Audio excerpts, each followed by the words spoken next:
Morning and welcome to our tour at 10. My name is Joshua Torrance. I'm the executive director here at the Bennington Museum.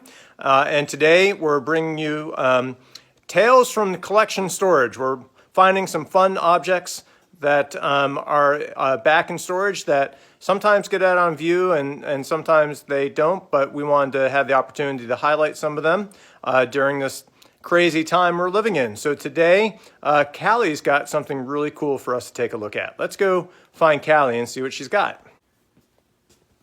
So what do we have today, Callie, for us to take a peek at?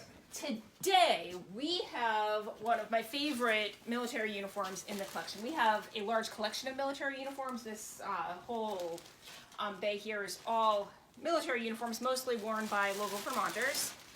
This is a redcoat, which for many years was believed to be a British redcoat captured at the Battle of Bennington. When the museum acquired this came to us from Hall Park McCullough, who lived up in the Park McCullough Mansion in North Bennington. He was a collector of Vermontiana and was very interested in local history. And he acquired this coat and did a little bit of research and realized that it was most certainly not from the Battle of Bennington. The dates were a little bit wrong. It was much later. And he decided that it was probably a British redcoat from the War of 1812 instead. And of course, during the War of 1812, the British were trying to come down Lake Champlain. The Battle of Plattsburgh happened up there, and people from Bennington did indeed serve at the Battle of Plattsburgh. So he surmised that this must have come from that battle.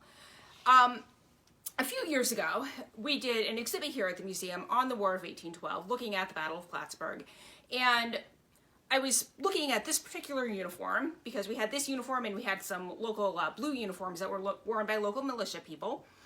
And I was trying to figure out what unit this was from because there's a lot of research that's been done on this and it's very easy to find this out. And I could not match up this particular uniform with any British regiments that were serving around the War of 1812.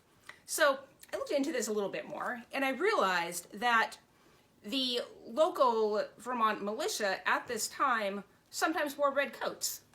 And there was a cavalry unit in Bennington in particular, and cavalry in particular were known for a love of redcoats. So this is not a British redcoat. This is a Vermont militia redcoat. Who knew? So for that reason, it is one of my favorite objects in the collection. Thank you so much, Callie. What a great object and what a great story. And it just shows that, as my graduate professors sometimes tried to remind me often, research never stops. And there's always something more and new to learn about objects and the stories that they can tell.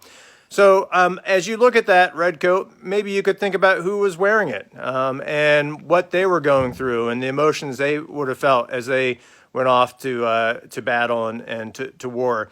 I know that these are really uncertain times for all of us, and that it's scary. I'm scared. I'll be honest, but I do know, and what gives me hope is that together we're going to make it through this.